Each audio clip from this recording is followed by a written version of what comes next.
Hey, nice to meet you. Would you like to take a seat? Yeah, I've got a little bit to go through today. Would you like a drink? I've got a Pepsi in the minute. Would you like a drink? Tea, coffee, water, Pepsi, like I say. No? Okay, no worries. Just take a seat. We'll get to it in a few seconds. Don't mind me. We are just having a look at a few things currently. We have printed a few things off. So you're one of Man City's representatives, correct? Okay, no worries. Like I say, we were sent a bit of a report. Let me just grab that up now.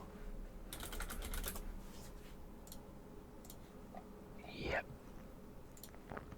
Yeah.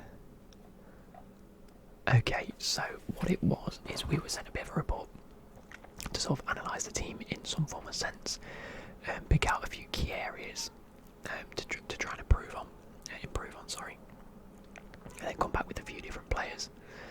I've printed them sheets off. If you want to take a quick look at those, they're not in the best quality, I'm afraid, but we can always take a look at those in a few moments' time. Okay, so what it was, let me just grab it up here. Not that one, sorry. That one. There we go. Once this comes up, we'll have a quick look at it for you. So there were a few focal points to look at, one of which is left back. I know that you've been using Mendy there for quite a bit, but obviously due to recent events he's no longer with the club for the time being anyway. Zinchenko's been playing there. Yeah, but again is an area that we identified. Also sort of CDM-esque sort of centre midfield roles. Fernandinho, getting a little bit older, we weren't sure whether he was leaving the club. A Rodri sort of backup in a sense. But again, we tried to find a player that would suit CDM. But obviously in the centre mid you've been using De Bruyne and Gundogan quite a lot. So we wanted a player that was a little bit more versatile in that sense. A player that could potentially drop deeper if needed, but again could also push forward, so sort of like an in-between midfielder. Not something you see too much nowadays. And then lastly, definitely a striker. Aguero left the club. You've got the likes of Gabby Jesus coming through, as well as Ferran Torres. I know he's been used as a striker and a winger, so it's one of those things where we thought Aguero's left the club. You needed some form of improvement there, and so we've got a few different examples on that sense. So do you want to get started? Okay, no worries. What I'll do is I'll go and grab the sheets. If you just bear with me a few seconds, and then we'll get straight into it. So, as you can see, we have printed off some large slides for you. Apologies in advance, they are in black and white. We couldn't print them off in any colour. Our printer ran out of ink earlier on today. So without further ado, let's go and take a look at everything we're looking at. So, we have the first sheet, which is the focal points. Now these were colour coded, so I will talk you through them. So the first one, left back, which is this position up here, which is why it appears ever so slightly lighter in colour. This one here. So qualities that are needed. These are the qualities within the player that we've scouted that we believe is needed. So they need to be both fast and strong. As a defensive player, it is key that they are strong. They can hold their own on the pitch. Won't let players past too easily. But at the same time, they need to be fast. Now, with a centre back, it's changed in the past couple of years of how it sort of needs to interact in terms of according to other players. Defenders nowadays need to be a lot faster than they were back in the day to cope with really, really fast wingers. Back maybe a few decades ago now we're talking, we'd had like wide players that would play in this position and just strikers. So there was an element of the defenders not needing to be necessarily as fast, but needed to be strong and well timed. Nowadays we see a lot more formations where there are wide attacking players that are fast and can cope, pushing onto and in behind a defender. So it is important that these wing back positions are filled with very fast players.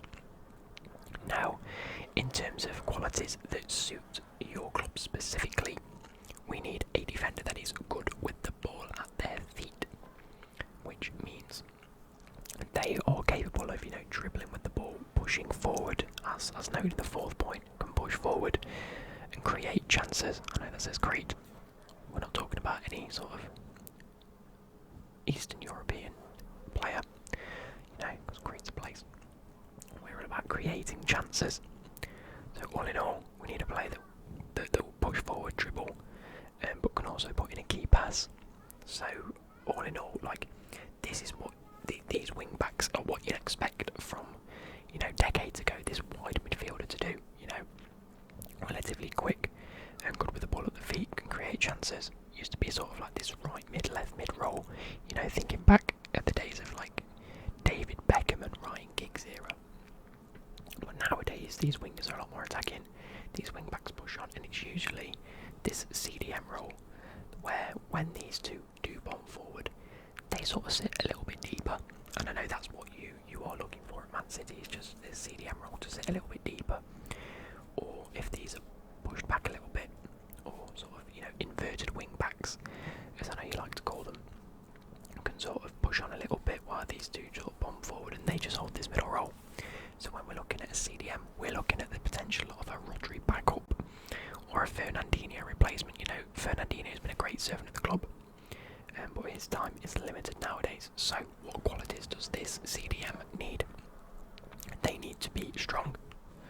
They need good defensive capabilities and can drop deeper if the wing backs decide to push forward. Now, something that I didn't mention on this slide specifically is the fact that Rodri does this so well.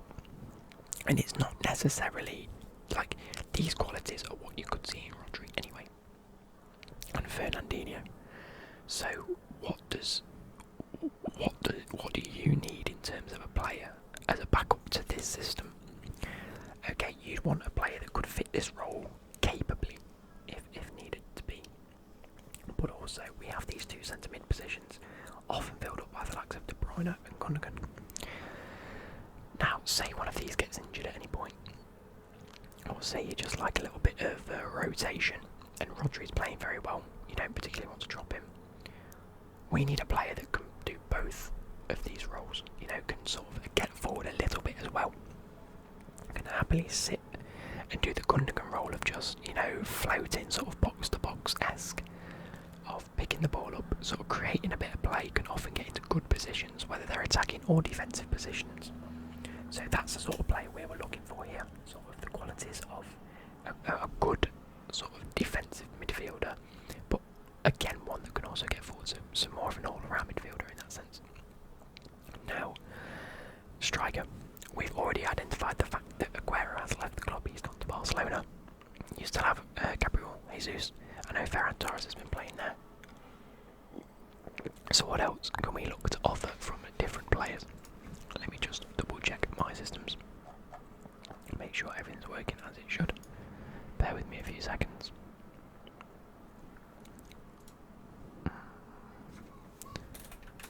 Apologies, I'm just bidding on an item. Oh no. Okay. We shall leave that. So, what qualities are needed in this sort of position here? Now, off the bat, I put fast, clinical, and can run off the defender. So that's sort of things that Aguero was known for. He ran off the defender, but he could also hold the ball up if needed. He was uber clinical, and he wasn't the slowest of players. He was actually quite fast. So, where does this lead us? We need a player that's almost the focal point of the attack. That's another sort of key point I missed off the actual slide itself. Let's just go through and talk about who we think would be good and why. Because for the striker, we've got sort of 3 different players for you, each with their own sort of set capabilities, depending on your needs. So let's start off with the left backs. I don't think this is printed correctly. Yes, it has. I don't know why there's a piece of paper there. Let's move on. We have Robin Gosens, or Goosens. He is a left wing back from Atalanta. So, key qualities are that he is fast. He is very fast. He can get forward and track back. He is a player that we've been keeping an eye on for the past few seasons. He's actually been at Atlanta for a number of of seasons now. He's very good at, going forward, creating the play, like I say, as more of a wide midfielder, hence why we put left wing back. But he can often drop back into a deeper position, into a more defensive position. So he is great with the ball at his feet due to playing as a wide midfielder. Now again, not necessarily a left back in essence, more of a wing back. He's okay defensively.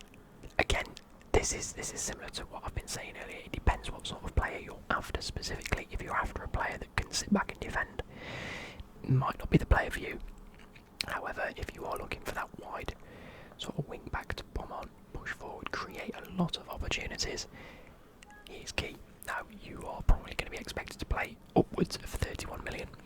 That's sort of his transfer value at the moment. I think anywhere between sort of the values of 25 to 40 million, you're getting yourself a real player here. And like I say, as a left back defensively, he's okay, he's good. Not necessarily the most defensive of players, but in a side like yours where defending isn't actually going to be your main priority, he's going to create a lot of chances. He's going to link up with the midfield. He's going to do everything you need him to do. So expect that. Moving forward, we have what I'd consider more of a traditional left back in a sense. This is Marcel Austenberg, the left back from RB Leipzig. Key qualities include he is defensive. He plays as a left back, sort of what you'd expect your common left back to do. Now, he has got great composure when it's at the ball. Whether he creates chances or not, he's good under pressure. And I think for that sort of player, you're looking for sort of like almost an underrated gem, someone that's not going to cost you too much, and expect a price of only just a little bit north of 15 million. Probably expect to pay probably around that 22 million pound mark. He's got great composure on the ball, and he's a good crosser of the ball. Now, he's not going to be the player that tries to pick up the ball and run with it. He's going to be a player that tries to link up with your midfield, often gets into an okay position and can put in a good ball. But he's not going to be the player that, attempts to dribble the ball well. He's not going to be the player that tries to pick up the ball, run with it and link up with your midfield in a sense of sort of a smooth attacking play. If he gets into the good positions, he'll pick up the ball and he'll put in a good cross. However, it's not his main focus. His main focus is to be defensive. It is to play as a left back. So bear that in mind, but I think that's a very underrated gem just there for you. Moving forward, we have the centre mid option. Now this for me was a player where I thought, you know what, go big or go home in terms of me coming and doing this meeting with you today, and it is actually Donny van der Beek. Now, a few of you might be sitting there going, "Oh, my day's getting off the screen." Donny van der Beek is a CDM / centre mid. He is a great player. We have seen him at Ajax perform incredibly well. And I sit there and think his talent is wasted at Man United. He hasn't made the appearances anyone thought he would. They are still, even now, trying to force Fred and McTominay into positions where I think Donny van der Beek would be exceptional in, and that is that sort of in between the midfield and defence, sort of CDM to centre mid position. Now, that's one of the key qualities and one of the key reasons we chose him for you today. Let me just take another sip of my drink.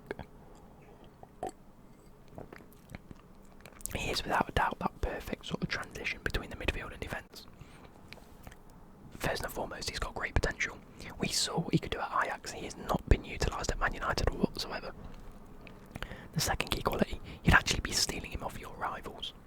Now, I don't mean that in a sense of they want to get rid of him, but I think if you put in a good enough bid and the fact that they're not using him, I think that they could potentially accept an offer. He does have the potential to both push forward and drop deeper. Now, when we were looking at the original slide just here, we mentioned the fact that they need to be comfortable in this position.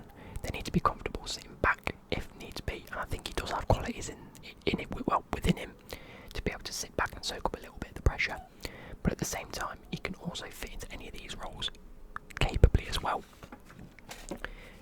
He can both be a Fernandinho and Gundogan replacement. Now, Gundogan has had a great few seasons at Man City now. We're not expecting him to falter anytime soon, but there are sort of questions being asked. You know, age on Fernandinho. Gundogan isn't particularly getting any younger. And there is going to be a time where they need replacing the same way that David Silva, you know, progressed out of the club, and Foden filled that gap. Van der Beek could be another one of these players. Now, I know it was a bit out there, and I know not a lot of you would agree with me on this, but I think it could be a very, very good move for him, you know, learning under Pep Guardiola how to play that sort of transition role. I think it could be good.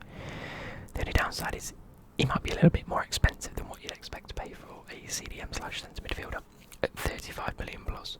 That's his market value. I think you could be paying a little bit more than that personally, especially to get him off a rival club. So, moving on to the striker, we have 3 strikers to choose from.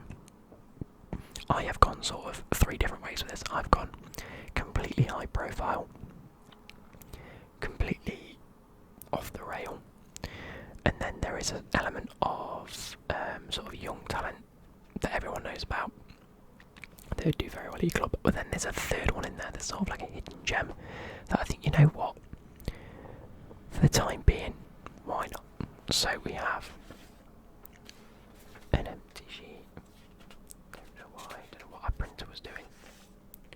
Wait, okay, let's try that again.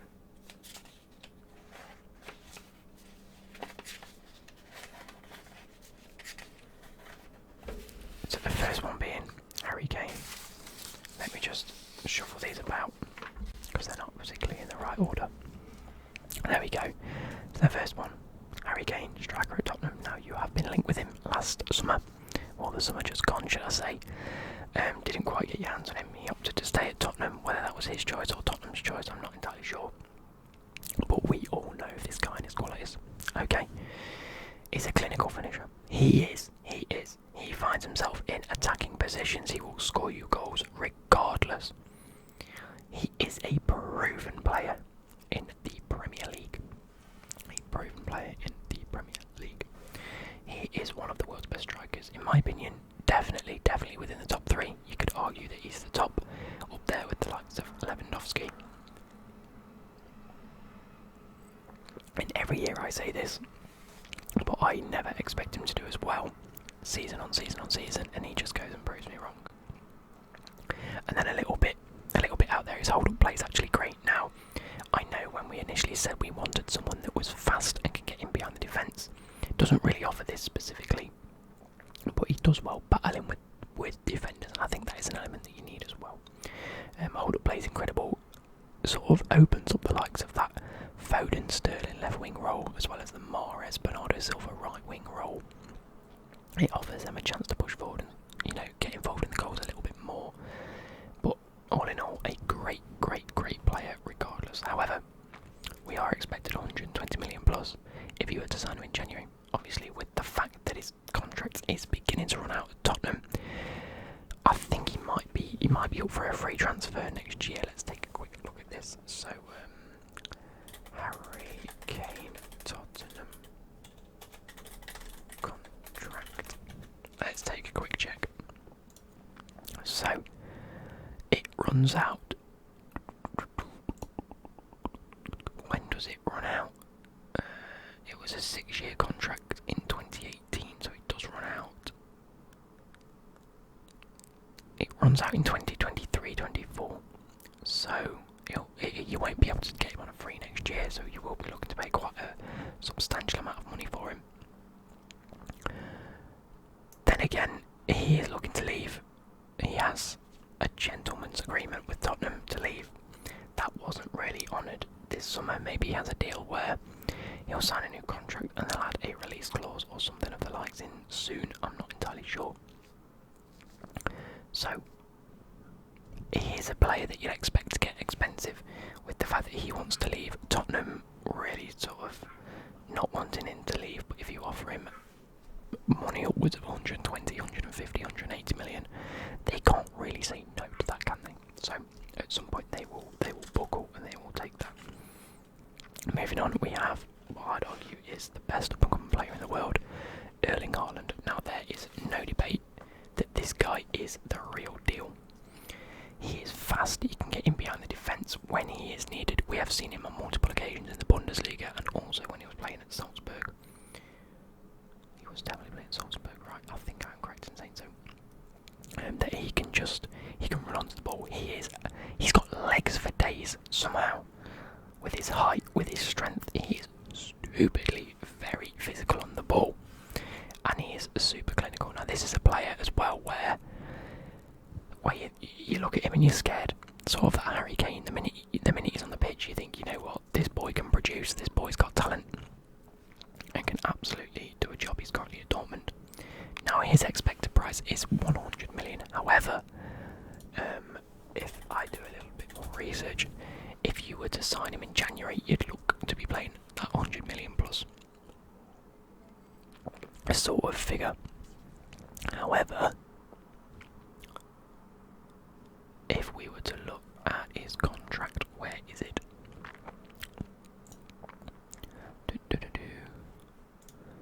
I think he has a release clause that does become active this season. It does, so it is near that £75 million mark. So actually, 75 million is still a ridiculously substantial amount of money. However, for a player of his quality, we know how good he is already. He's really young, he's got massive potential. He could be one of the next greats. I actually think you'll be looking back at that in 5, 6, 7, 8 years and thinking that was a bit of a bargain. So, Erling Haaland, a player to watch out for, a player to really look into, and hopefully Man City can sign him. Now, last one, I sort of thought about this on the fly because I wondered what had happened to him, and I think he does have a lot of potential, but again, it wasn't really met, and that is Moussa Dembele. Now, he's a player for me where I've sort of struggled to see how he hasn't got in the limelight over the past few years. He's had a few good seasons at Lyon. He then went on a loan move to Atletico Madrid. Didn't really feature too much as far as I'm aware. Didn't really hit the ground running and has come back to Lyon. Now he's still young, I think he's 24 or 25 years of age. He's still got multiple years ahead of him. He's fast. There's no doubt in that. He's very strong on the ball. He has great chance creation, which is another thing that we look for in a striker nowadays, is the ability to get other players involved, not try and steal all the limelight. For Lyon, he has already scored 3 goals in 4 games this season. The season where he's just come back to the club. And he's actually going to be a lot cheaper than most options like the Harry Kane, like the Haaland. You can go for your big players. But this kid is sat at the £20 million mark. Now you might be looking to pay maybe 25, 30 million for him, maybe even more if Lyon look to negotiate that. But in my opinion, still a little bit of a bargain. We've looked at the players like Haaland and Kane, they're upwards of 100 million. If you can't afford that, then maybe this 20 to 30 million pound mark is actually your only sort of option, especially given the fact that you might still be looking at left back replacements and centre mid / CDM replacements, where spending 100 and something million pound on one player isn't actually very viable. So alternatively, this guy's as good. Now, I'm not saying that this guy's any better than Gabriel Jesus up top. I'm just saying he's a great option to look at to maybe try and fit into the squad. Now, I hope you guys have enjoyed